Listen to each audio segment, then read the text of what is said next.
किताब आज भी खरे हैं तालाब। लेखक अनुपम मिश्र। अध्याय एक। पाल के किनारे रखा इतिहास। अच्छे अच्छे काम करते जाना, राजा ने कूड़न किसान से कहा था। कूड़न, बुड़ान, सरमन और कोराई थे चार भाई।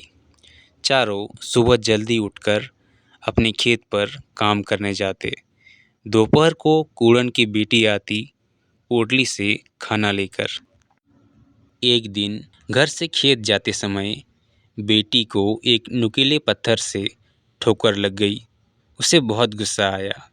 उसने अपनी दरांती से उस पत्थर को उखाड़ने की कोशिश की, पर लो, उसकी दरांती तो पत्थर पर पड़ते ही सोने में बदल गई और फिर बदलती जाती है।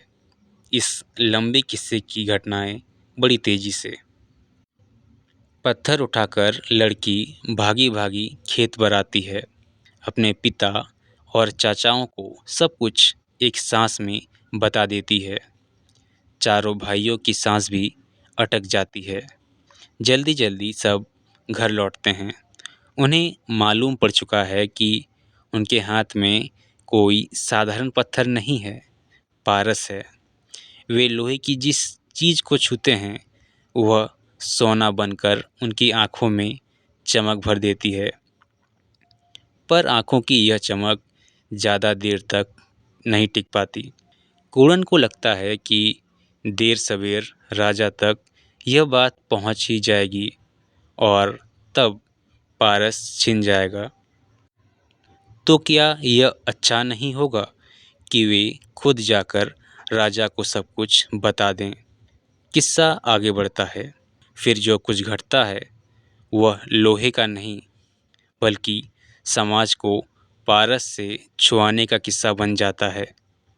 राजा न पारस लेता है न सोना। सब कुछ कूड़न को वापस देते हुए कहता है, जाओ, इससे अच्छे अच्छे काम करते जाना, तालाब बनाते जाना।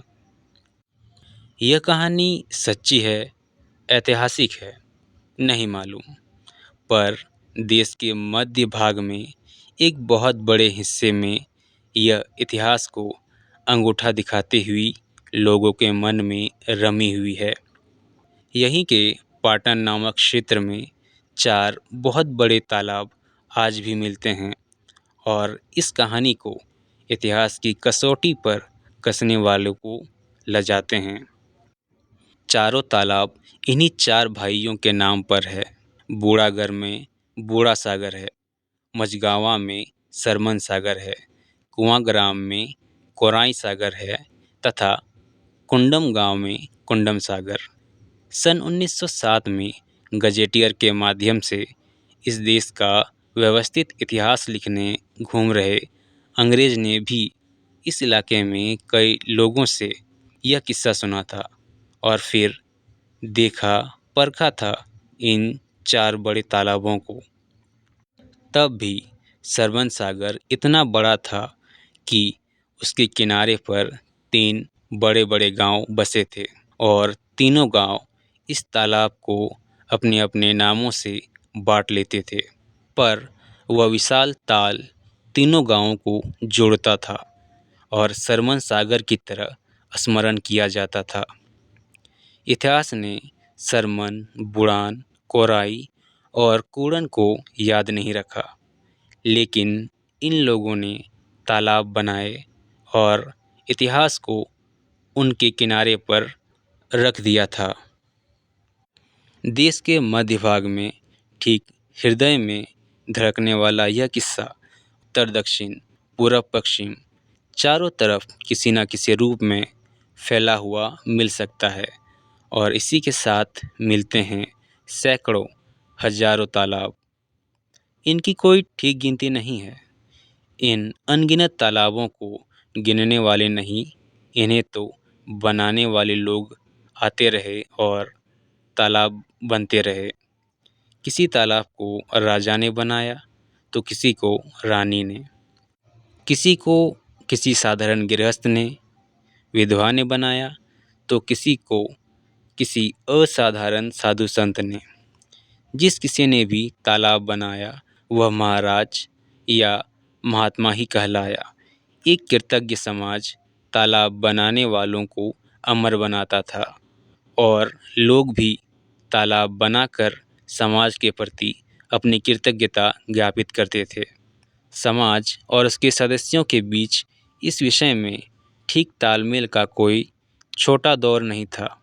एकदम महाभारत और रामायण काल के तालाबों को अभी छोड़ दें तो भी कहा जा सकता है कि कोई 5वीं सदी से 15वीं सदी तक देश के इस कोने से उस कोने तक तालाब बनते ही चले आए थे।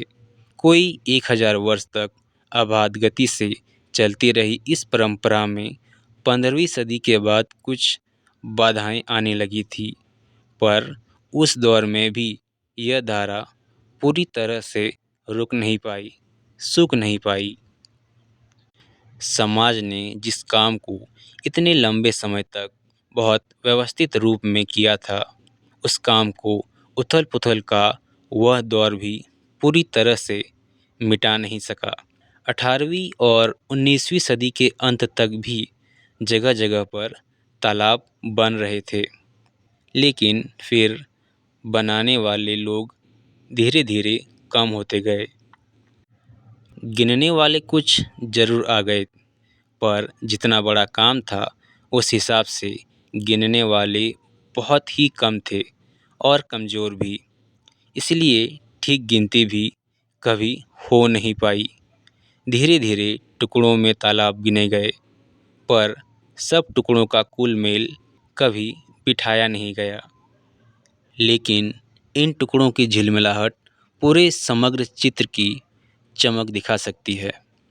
लबालब भरे तालाबों को सूखे आंकड़ों में समेटने की कोशिश किस छोर से शुरू करें, फिर देश के बीच भाग में वापस लौटें। आज के रीवा जिले का जोरडोरी गांव है, कोई 2500 की आबादी का, लेकिन इस गांव में 12 तालाब हैं। इसी के आसपास है तालमुखेदान, आबादी है बस कोई 1500 की, पर 10 तालाब हैं गांव में।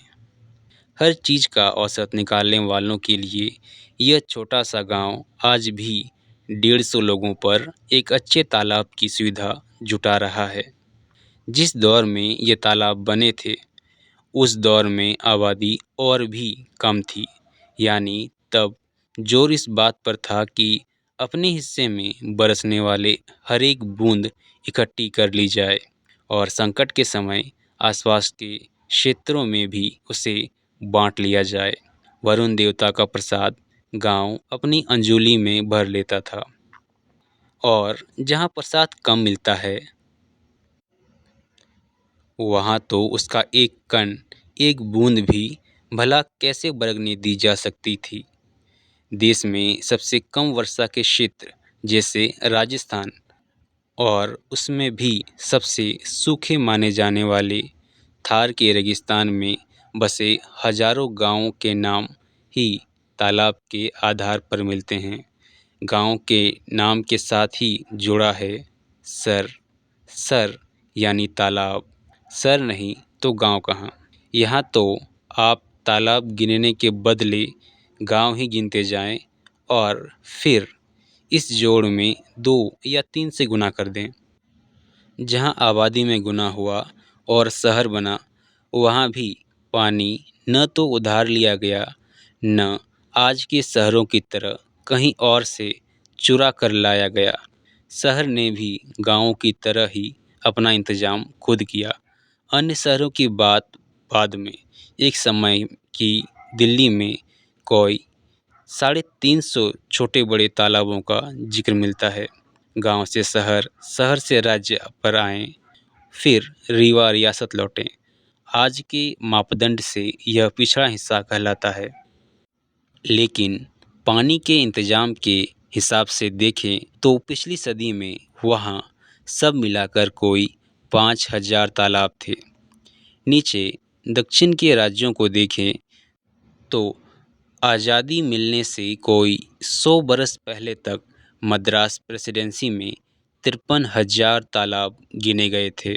वहाँ सन 1885 में सिर्फ 14 जिलों में कोई 43,000 तालाबों पर काम चल रहा था। इसी तरह मैसूर राज्य में उपेक्षा के ताजे दौर में सन 1980 तक में कोई 39,000 तालाब किसी न किसी रूप में लोगों की सेवा कर रहे थे। इधर उधर बिखरे ये सारे आंकड़े एक जगह रख कर देखें तो कहा जा सकता है कि इस सदी के प्रारंभ में आषाढ़ के पहले दिन से भादों के अंतिम दिन तक कोई 11 से 12 लाख तालाब भर जाते थे और अगले जेठ तक वरुण देवता का कुछ ना कुछ प्रसाद बांटते रहते थे, क्योंकि लोग अच्छे अच्छे काम करते जाते थे।